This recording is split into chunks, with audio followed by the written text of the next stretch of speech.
Потому что я вот здесь живу, здесь жили мои родители, жили мои деды, прадеды. И вот эта вот земля, пусть это как-то звучит, может, высокопарно, она как-то меня все время заряжает. Заряжают меня люди, с кем я общаюсь. Даже смеются. Ты можешь изменить как-то вот название своих выставок?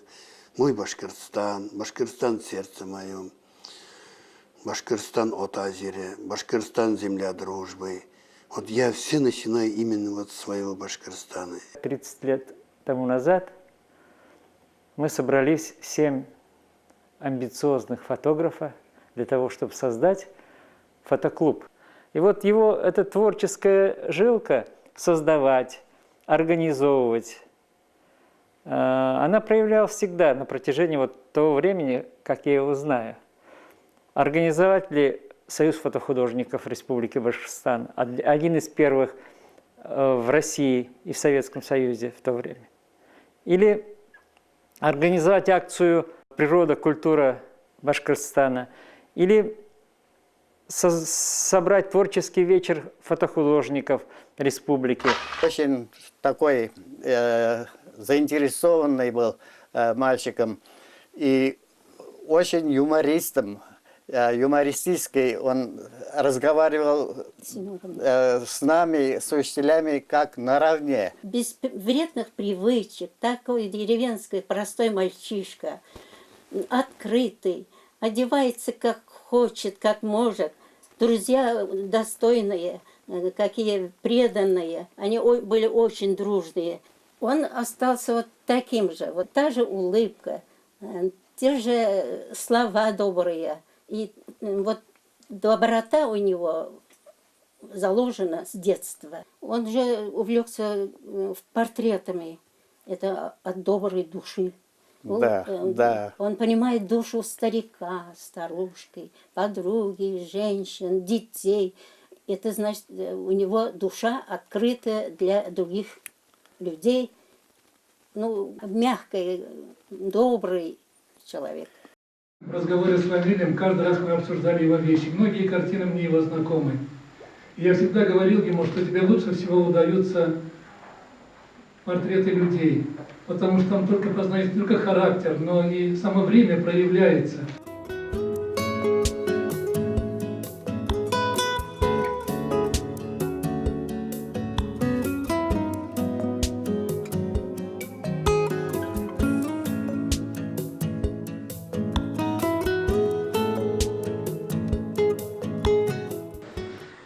Я работала с ним вместе в методическом центре.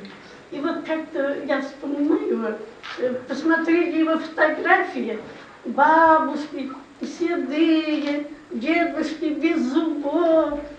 А мы тогда молодые, это, например, лет 40 тому назад. И мы говорим, Равиль, что ты не фотографируешь красивых девочек, а? Ну зачем тебе? Вот старые. Ну, это было, конечно, все в шутку. А он говорит, а ты ведь посмотри, какие ведь миленькие морщины. Прям ведь хочется гладить, поцеловать. Они, говорит, очень даже милые эти бабушки, эти старики. И вот в этом, наверное, кроется его талант. Он умел видеть все это пережитое. И именно вот такие люди были запечатлены в его мгновениях.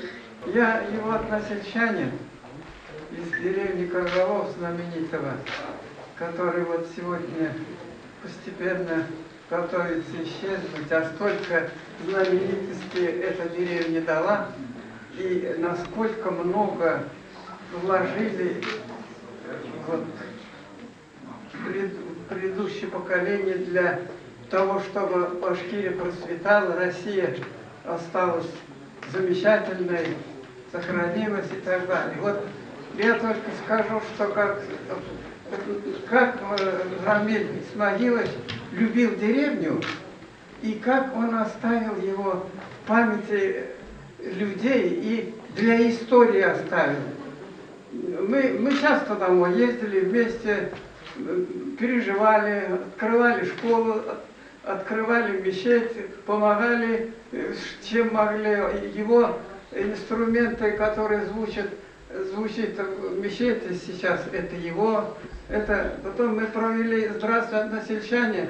Он там полный цикл фильмов сделал, как бы картинных. Тоже осталось по памяти людей и для истории. Его деревню очень любили. Во-первых, он со всеми мог общий язык находить. Для маленьких он становился маленьким, для больших – большим, для пожилых людей – пожилым человеком. И всегда у него доброе слово для каждого человека находилось. И он очень умел ценить доброе слово и добрые дела делать. Он каждому хотел, каждому, кто обращался к нему, чем-то помочь. Что-то он делал, что-то помогал и остался в памяти людей как добрейший, умнейший и очень порядочный мужой. Мы очень гордимся. Мы очень гордимся нашим таким прекрасным выпускником.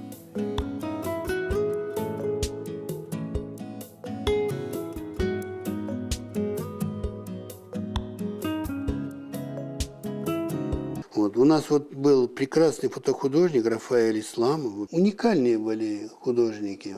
Анатолий Михайлович Виноградов, Марат Александрович Герасимов. Был уникальный художник, военный фотокорреспондент, это Бронштейн. Вот. Потом мы дружили очень хорошими мастерами, мировым именем, вот, которые снимали Великие Отечественные войны. Это Абраменко, он подарил нам свои вообще работы. Благодаря него мы узнали, что в территории Абзалиловском районе был маршал Жуков, Евгений Иванович Халдей, который во время войны снимал Мустайка Рима, встречался на фронте Фарида Пайкудашевой, снимал наших башкирских конников, вот, Тёмин, который снимал последние кадры войны. Очень часто я обращаюсь к его творчеству как к учебному пособию, потому что его работы, как классика башкирской фотографии, интересны не только своей широтой показа жизни башкирского народа, жизни просто людей, окружающих его, природу Башкортостана. Он всегда найдет какой-то ключик и какой-то штрих показать с новой стороны, с новой точки ту или иную проблему, которая он видит. Решая какие-то совместные проекты фотографические, удивляешься его находкам, которые он находит в самых простых и самых банальных ситуациях.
Я вот иной раз в облаках вижу вот рисунок, вот изображение своего отца. Вот я это не придумываю, это не, нет, это не болезнь, это просто я хочу таким его видеть, понимаете? Мәңгілік мұхаббәт әсейдің көздері Юлдарға айтылған атайдың хүздері Шуна өкеніс Уңғына аңлайыбыд Көңілдің ақлығын Көздердің сафлығын Шуна өкеніс Соңғына аңлайыбын Көңілдің ақлығын Көздердің сафлығын Көздердің сафлығын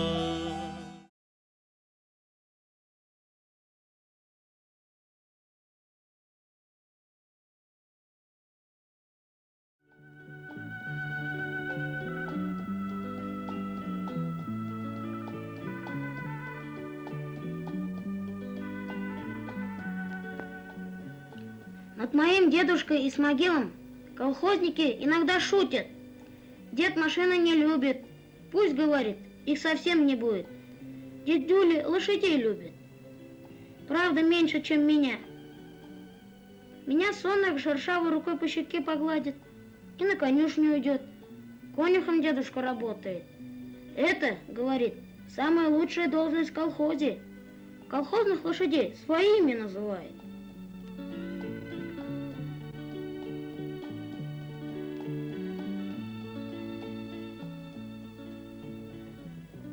Давно, лет 15 назад, дедушка мог на пенсию пойти, но не согласился. Вдруг с новым конюхом лошадям хуже будет.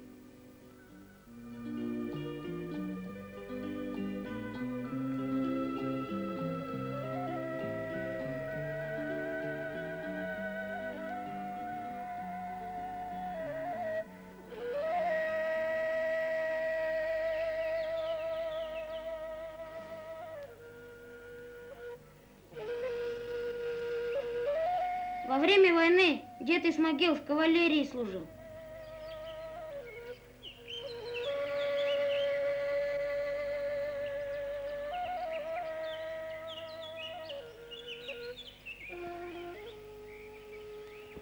Бабушка рассказывала.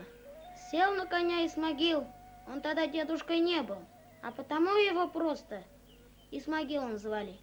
Сел на коня Исмагил и на фронт уехал. А когда кончилась война, на том же коне и домой вернулся.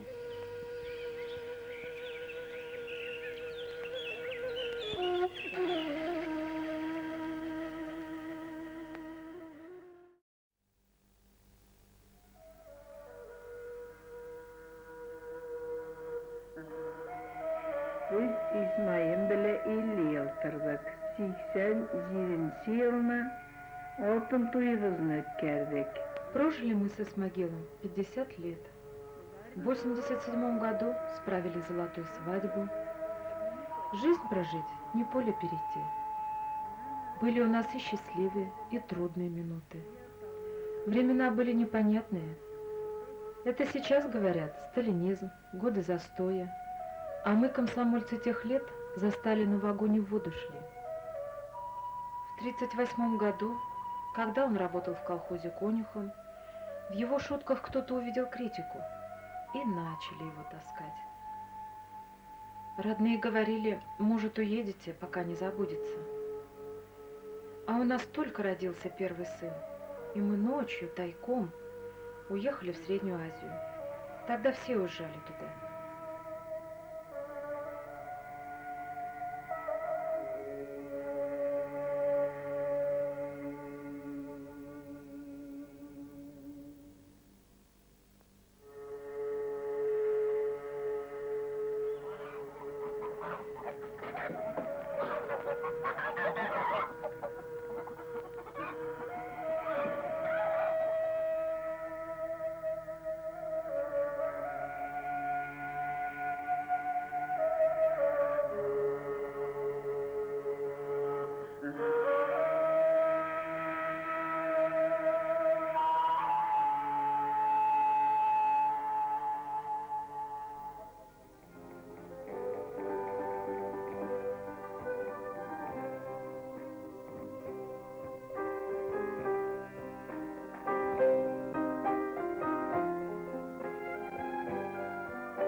приехали, а здесь жизнь не сахар. Исмагил пошел работать в шахту забойщиком, а я где придется. Кругом были такие же, как мы, ищущие свое счастье на чужбине.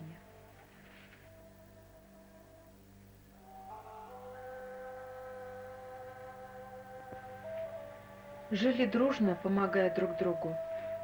А когда, не выдержав азиатской жары, умер наш сын, я выжила только благодаря поддержке друзей. Друзья у нас были хорошие, но тянуло домой, в Россию. Я все приставала к Исмагилу: поехали домой. Говорю ему: на родине и воробей не умирает. Пока мы решались, началась война. Исмагила призвали, а я осталась одна с маленькой дочкой. В августе 41-го года, во время эпидемии оспы, умерла дочь, и я уехала домой, в Башкирию. Не прошло и 3 дней после приезда, как меня призвали в трудармию, и я с 20 вчерашними школьницами попала в город Сталинск, в Сибирь. Определили меня работать в шахту, в забой. Вагонетки тогда загружались вручную. Работали по 12 часов в сутки. В конце 44-го года я получила письмо из родной деревни, в котором сообщали, что на Исмагила получили похоронку. А на следующий день меня завалило углем. Тогда из шахты каждый день 2-3 человека выносили. Вот, думаю, и все.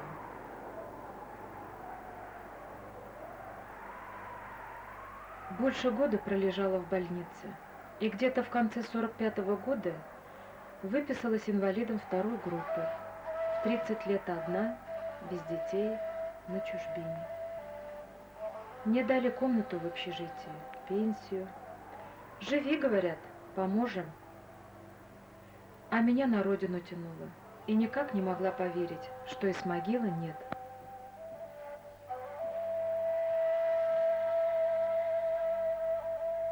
Приехала домой на костылях. Встречает отец Исмагила и говорит: радость какая! Вот ты приехала, и телеграмму получили. Исмагил-то живой.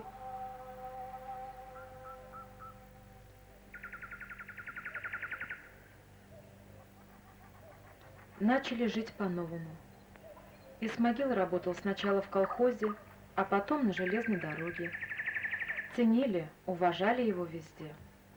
А он все время мечтал о лошадях. Мы даже лошадку себе купили.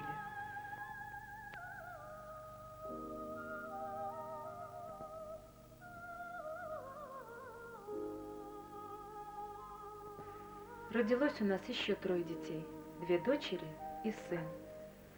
А когда Исмагил вышел на пенсию, он сразу же пошел работать конюхом в колхоз. И так до последнего дня с лошадьми.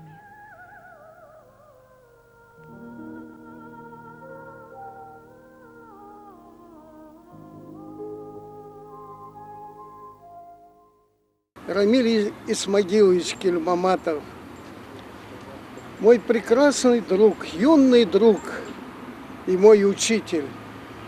35 лет идем мы с ним в обнимку.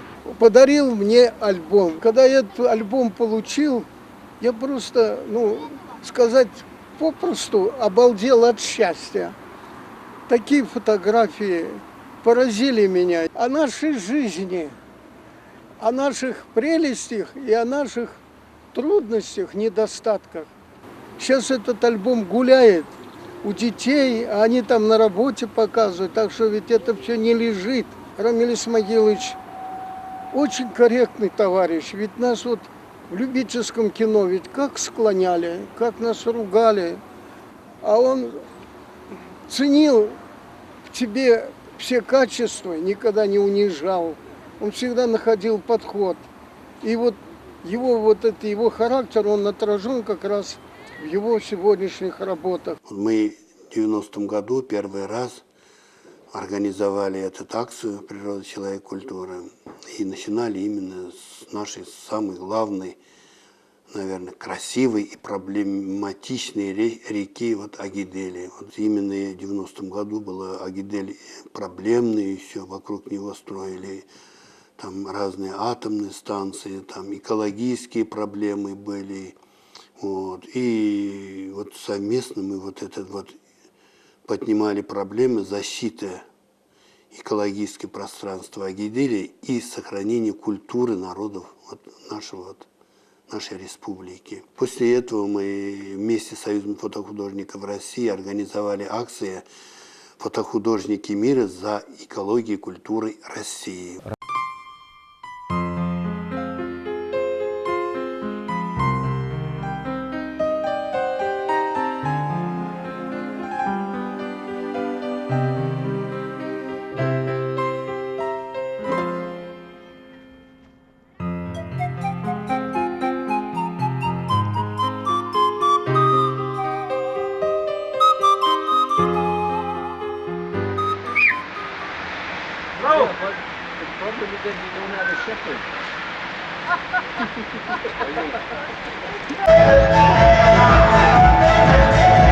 И Россия, как Аленушка, предстает на всей красе. Ни вблизи, ни вдали, я не знаю земли лучше той, что меня растила. И стрела вперед Россия. Натурально строимся. Бадыкова, привет! Встаем. Не уходи. Идемте к царю. Батюшка царь. Челом бьет, да? Ну давай. Спасибо вам.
Уважаемый Рустам Закиевич, уважаемые друзья, начинаем церемонию открытия фотовыставки «Летопись Башкортостан-25», посвященной 25-летию международной акции «Природа, человек, культура».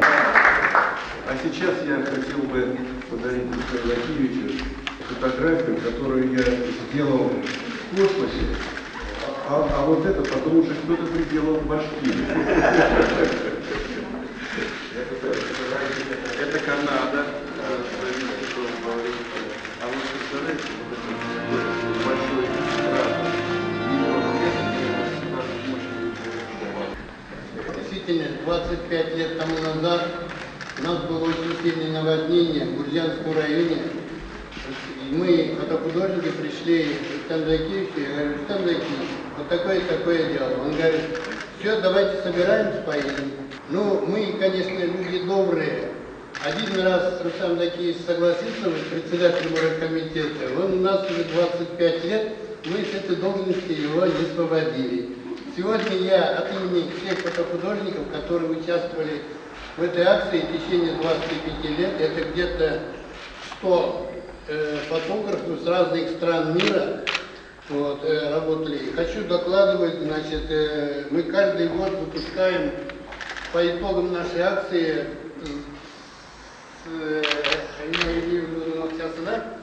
такие вот альбомы.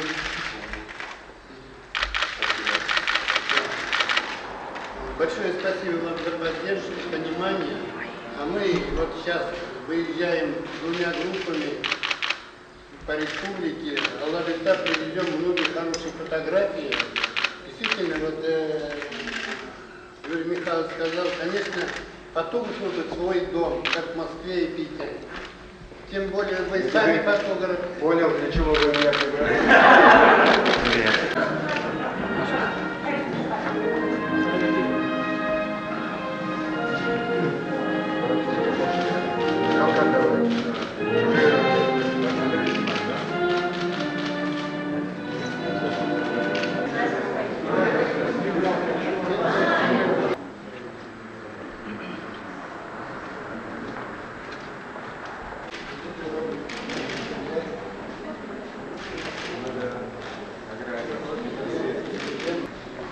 Это иранского художника.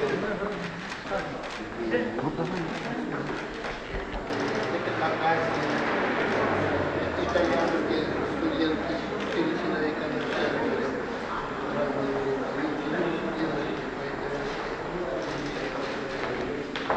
Как в Москве работает? Ну и в Москве они все работают. Мы в Москве, мы под Люлина. Как выглядит? Да, это вот киргизские фотографии, итальянские. В Иванском районе были у нас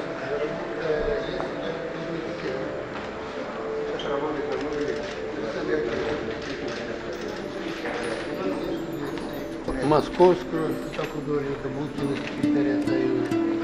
Это вот моя область.